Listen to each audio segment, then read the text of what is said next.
3 days, 20 experts, hundreds of thousands of dollars in consulting fees, and a $120 million contract teetering on the edge of collapse.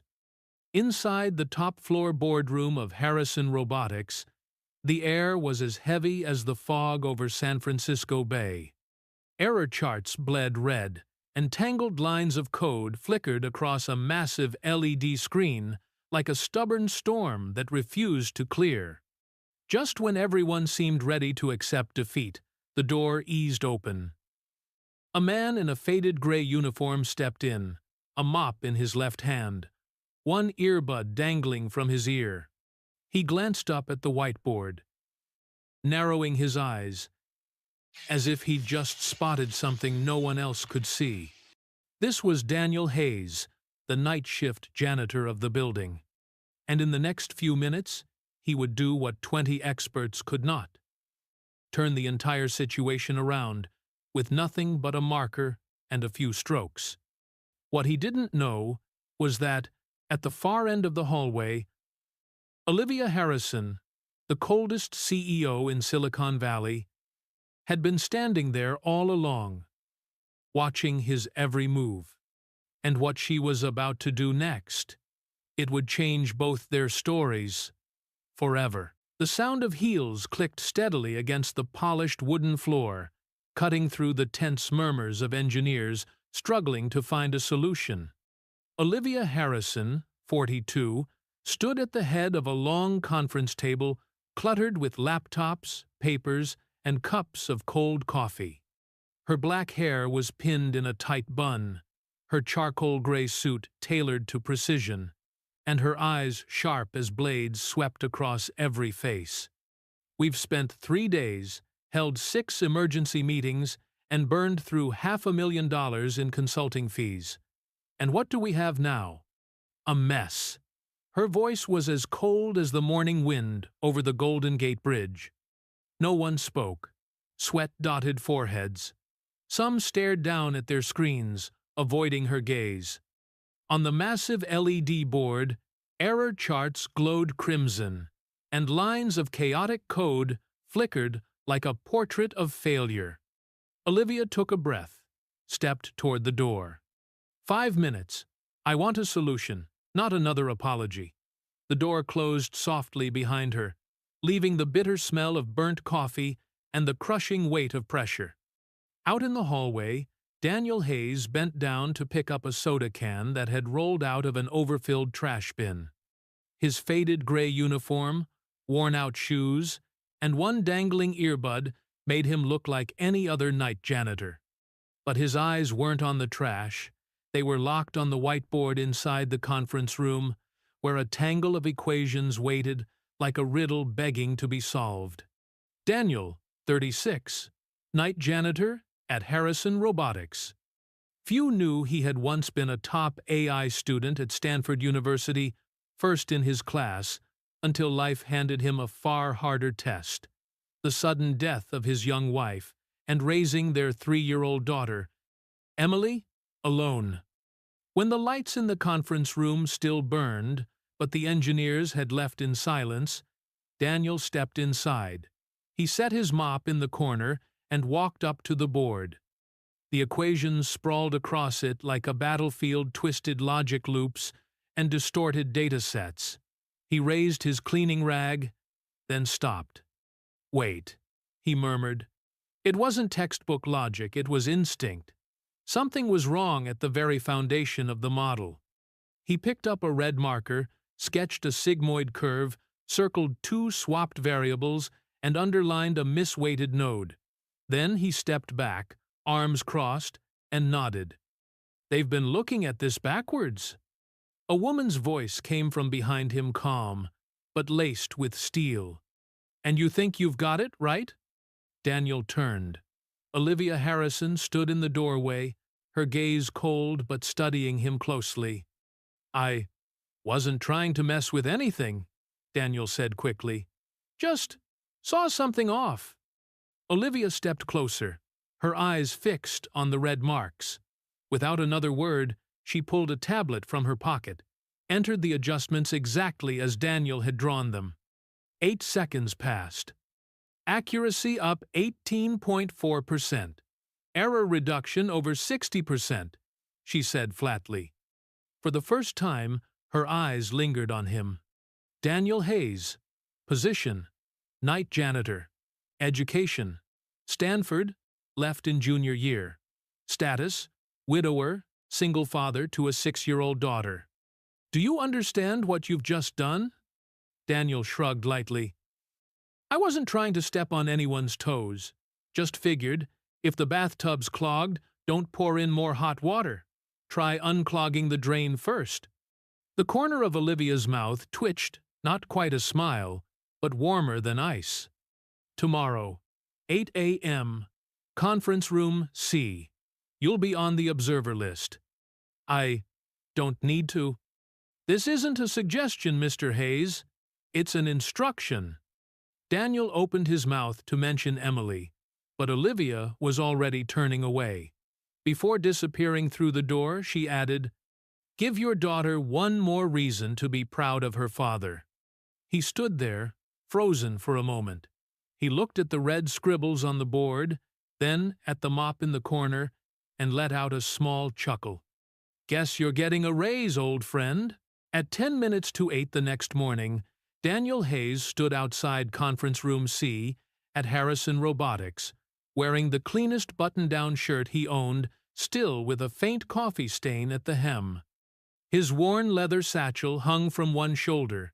Inside it, a notebook, a mechanical pencil, and a carefully folded piece of paper. Emily's drawing of a man holding a mop in one hand and a lightning bolt in the other. Inside, the air felt heavy, like the moments before a storm.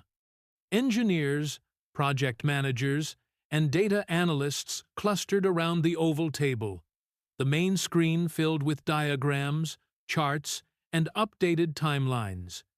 When Olivia Harrison walked in, everyone straightened instantly, their conversations snapping to silence. Sunlight from the large windows lit her calm but commanding face. She glanced around once, then pointed to an empty chair near the edge of the table. That's your seat. Daniel didn't question it. He just nodded and sat, his plain work shirt looking out of place against the sea of tailored blazers. Olivia began, her voice crisp and deliberate. Yesterday, we witnessed a miscalculation that nearly cost us a multi-phase contract and exposed fundamental weaknesses in our predictive loop. But she tapped a button on her tablet. On the screen appeared Daniel's red marker corrections. Last night, someone gave us a gift. This adjustment reduced our training error by over 60%, cut latency by 22 milliseconds, and made it painfully clear that expertise can look very different from what we expect. A low murmur rippled through the room. Eyes flicked toward Daniel, then quickly away. A hand went up. Mark Benson, senior systems engineer with an MBA from Harvard, wore an expression of polite skepticism. With all due respect, how do we know this isn't just a fluke? Run the model, Olivia replied. Mark hesitated, then keyed in the new parameters. Within seconds, the simulation ran smoothly. No overfitting. Predictive behavior aligned across multiple datasets. The green performance bar glowed. Still could be luck, Mark muttered. Daniel finally spoke, his voice steady but edged with quiet conviction. But if it is luck, then I hope we're smart enough to learn from luck when it walks into the room with a mop. A few quiet chuckles rose around the table. Olivia didn't smile, but she gave the smallest of nods, the kind that acknowledged an unexpected yet valid point. When the meeting ended, Daniel left with every intention of going back to his regular shift. But just before the elevator doors closed, Olivia appeared, holding 2 takeaway coffee cups. You held your own in there, she said, handing him one. I wasn't trying to. Maybe that's why it worked. That bathtub analogy yesterday, that wasn't just a throwaway line, was it? Number. That's how I operate. I fix things I've had to, and I talk to my daughter like she's 6, not 60. So, I explain tech in terms of plumbing, baking, or car repairs. It sticks better that way. Olivia studied him for a moment. Interesting. Useful. Daniel glanced at her. And you always talk like you're managing a courtroom instead of having a conversation? Maybe. I manage what I can control, even conversations. Then, I'm probably your worst nightmare. The corner of her mouth lifted faintly. Possibly, but yesterday you solved one of mine. They stepped out of the elevator together. Neither spoke further, but the silence between them was no longer sharp. It was space held open. Deliberately, in the week following that first meeting, Daniel Hayes's name appeared on more work schedules and internal emails than in all his years on the night shift combined. No longer the guy who mops the floors, he was now listed as an observer for high-level technical meetings, even included in group chats once reserved for engineers and managers. But along with that attention came subtle, heavy changes. Morning smiles became curt nods. Casual questions turned into silence. A few still spoke to him, but with a faint wariness, as if afraid of being associated. In the elevator, Daniel caught fragments of muttered words, "Shortcut," "lucky break," followed by soft chuckles behind his back. On Thursday morning, during a progress review for algorithm optimization, Mark Benson spoke in a tone that was measured but edged with something sharper. We're leaning on adjustments that have never been tested at scale. I'm not sure Harrison Robotics' clients will be thrilled to learn that the person who made them never finished college. The room went still. A few glances slid toward Olivia, waiting for her response. Daniel sat quietly, twirling a pencil between his fingers, his gaze fixed on the data board. Olivia looked up, her voice low but cutting through the air. Clients care about results, and the results are speaking for themselves. Mark tilted his head slightly, pressing his lips together, but said nothing more. The meeting carried on, colder than before. Later that afternoon, Daniel was changing mop water in the lobby, when Olivia appeared in his line of sight. This time, she wasn't in her usual armor of a business suit, but in a long camel coat, carrying a slim folder. "Are you busy tonight?" Daniel paused, setting the bucket down. "I guess I'm free. There's a place in North Beach, somewhere I go when I need to think. It's quiet. No whiteboards, no charts. Come with me." He looked her straight in the eye. "Is that an invitation or an order? You can take it however you want." North Beach at night carried the scent of ocean air mingled with roasted garlic drifting from the Italian restaurants lining the street. The place Olivia chose sat on a corner, its warm golden light spilling through frosted glass. Inside, mismatched wooden tables and worn leather chairs filled the room. Small oil paintings hung between wine racks. From behind the bar, an old radio played Chet Baker's mellow trumpet. Olivia was already seated at a table by the window, her back lightly against the wall. Her hair was down, soft waves resting on a pale gray sweater. For the first time, Daniel saw an Olivia without her armor. "You look different without the mop," she said, the corner of her mouth lifting. "And you look different without the whole company on your shoulders," he replied, pulling out the chair opposite hers. They sat in a silence that was almost comfortable, broken only by the clink of silverware and low laughter from a nearby table. The waiter brought garlic-buttered bread and glasses of deep red wine. Olivia was the one to break the quiet. "Do you know the real reason I ask you here?" Daniel tilted his head, half teasing. "You like watching a guy out of his depth wrestle with a wine list?" She smiled faintly, shaking her head. "Because I realized it's been 3 years since I've had a real conversation. Not a report, a negotiation, or a signing. I mean the kind where someone actually asks, "How was your day?" and wants to hear the answer. Daniel leaned in slightly. Sounds like you need a new schedule. Or a therapist. Tried that. He quit after the second session. Said I made him anxious. Daniel laughed. A full, unfiltered laugh that made two diners glance over. Olivia looked at him, surprised for a moment, then returned a genuine smile. There, Daniel nodded. The human part of the iceberg. You always talk like this? Only when I forget where I'm sitting.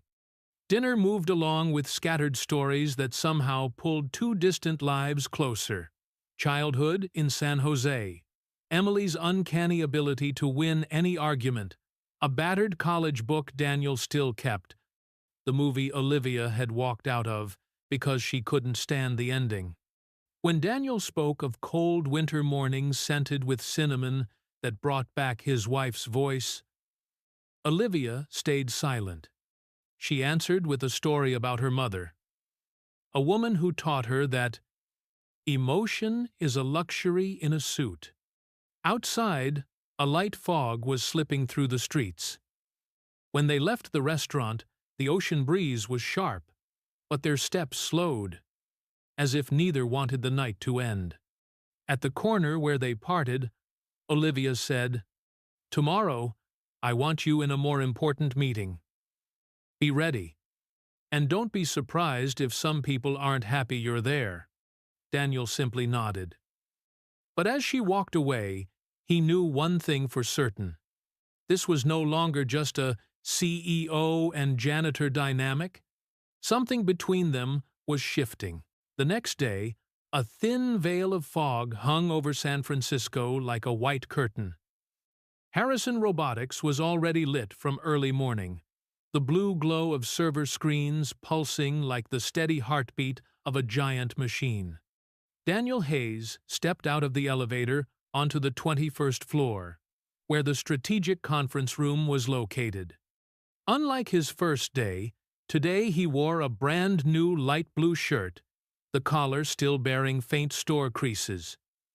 In his pocket, the small, lucky stone Emily had given him remained in place.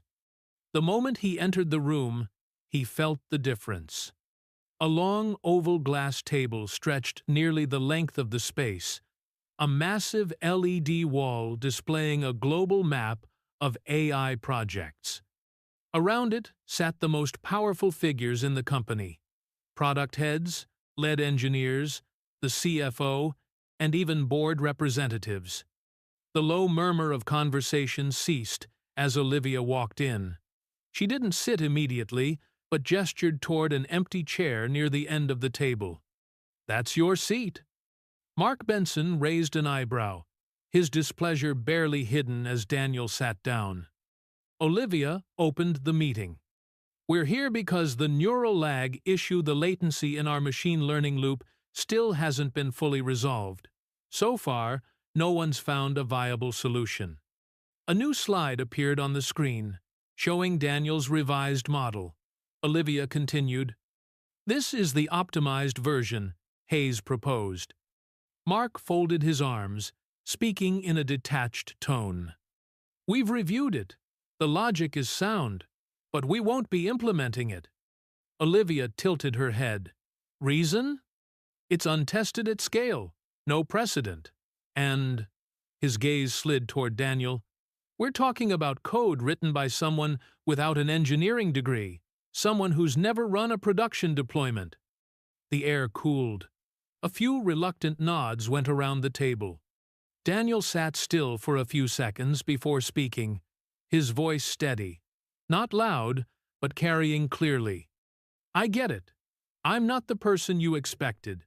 And maybe that makes people uncomfortable. But if the numbers are right, if the system runs better, then what's the real question here? Who fixed it? Or that it's fixed?" He paused, locking eyes with Mark. "If I were wearing a $1,000 suit with a Stanford diploma, you'd call this innovation. But because I wear a janitor's uniform with my daughter's sticker on my laptop, it's a risk. If a person's worth is measured only by the cost of the mistakes they might make, maybe it's time we measure worth differently. Silence gripped the room. Olivia's gaze stayed fixed on him. Then she said, decisively, "Roll out the update." Mark clenched his jaw but didn't argue. That afternoon, Daniel found Olivia on the rooftop balcony, overlooking the Bay Bridge. She stood with her arms crossed, her coat draped over the railing, the wind catching loose strands of her hair. "The meeting earlier got tense," he said, stepping beside her. "They're used to the predictable."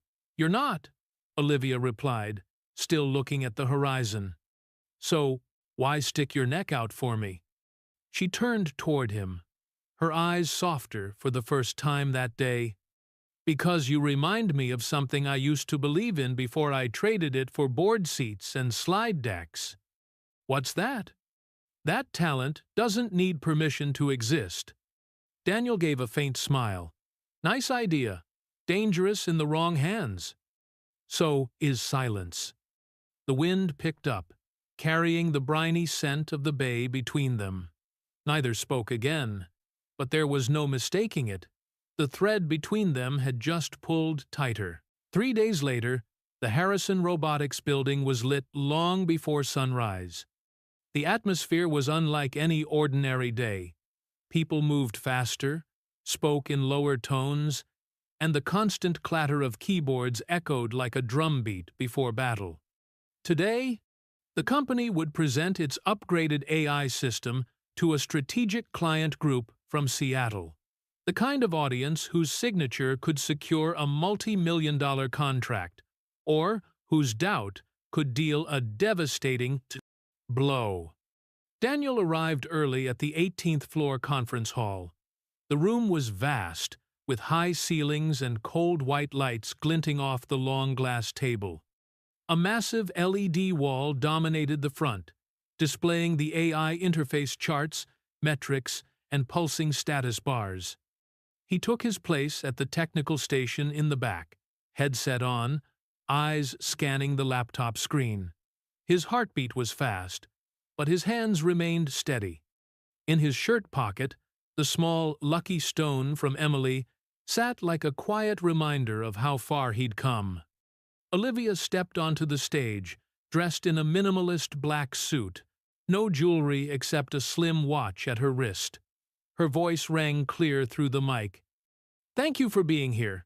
Today, we want to show you a new level of learning speed and responsiveness in our system." At first, everything went smoothly. The algorithms responded instantly. The simulations ran without a hitch. Clients nodded. A few exchanged murmured comments. Then, like a scratch marring a perfect record, latency appeared. The neural lag indicator shifted from green to yellow, flickering dangerously close to red. The 3D model on the main display slowed, frames skipping slightly. A ripple of whispers moved through the front rows. From the very first row, Mark Benson leaned toward Olivia, his voice pitched just loud enough for others to hear. "I warned you, we shouldn't be trying this today." Olivia didn't respond, but her eyes for just a fraction of a second flicked toward Daniel. In his headset, a technician's urgent voice came through. "Could be a buffer overflow. Restart will take at least 3 minutes." 3 minutes here might as well be a lifetime. Daniel could feel the weight of every gaze, even from those pretending not to look. Part of him wanted to let the safe option happen, wait it out, let someone else take the fall. But then came the flash of Emily's face in his mind, the nights mopping floors with soaked shoes, the years of being sidelined for not having the right credentials. He bent over the keyboard, fingers moving in a rapid, practiced rhythm. He pulled up the optimization module he'd written and began adjusting the live system. Something few in this building would dare attempt mid-demo. Sweat dotted his forehead, but each keystroke landed with precise intent. On the LED display, the performance bar shifted. Yellow, pale, green, deep green. Latency dropped below even the pre-incident level. The 3D model resumed spinning as smoothly as if nothing had happened. The whispers died out. Olivia kept speaking, never letting her cadence falter, as though this recovery was part of the plan all along. When the demo ended, the clients rose to their feet in applause.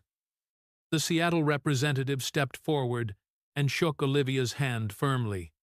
Impressive. This is why we chose Harrison Robotics. At the back, Daniel removed his headset, his shoulders lowering in relief. He caught Mark Benson's eye. No smirk. No dismissal this time. Only the faintest nod of reluctant respect. That night, long after most of the staff had gone, Daniel found himself on the rooftop. The city stretched out below, a patchwork of lights veiled in thin mist. The Golden Gate Bridge glowed in the darkness, its reflection rippling in the black water. Olivia stepped out through the glass door, carrying 2 paper coffee cups. "You just saved a major contract," she said, setting one beside him. "It wasn't me." "It was the whole team," Daniel replied, eyes still on the skyline. "You're being too modest." She paused, then added, "I spoke to the board. You're no longer just a janitor. I want you on the core development team." Daniel turned to her, surprise flickering across his face. "You sure? Some people won't be happy." "I'm sure. And I've learned not everyone has to be happy." They stood in silence for a moment, the wind carrying the faint sound of waves from the bay. Olivia extended her hand. "Welcome to a new chapter." Daniel took it. This time, his smile held no hesitation, only the quiet confidence of someone who had just stepped through a door that would never close again. Somewhere far away, Emily was asleep, blissfully unaware that by the time her father woke up tomorrow, his life would be forever changed. Sometimes, the people we overlook are the ones who hold the answers we've been chasing all along. And sometimes, the smallest act of trust can turn into the biggest leap forward. If you enjoyed this story, make sure to like, share, and subscribe for more powerful tales from Behind the Tale. And don't forget to turn on the notification bell and heartly so you never miss the next one. Where are you watching from? Drop your city in the comments. We'd love to hear your story.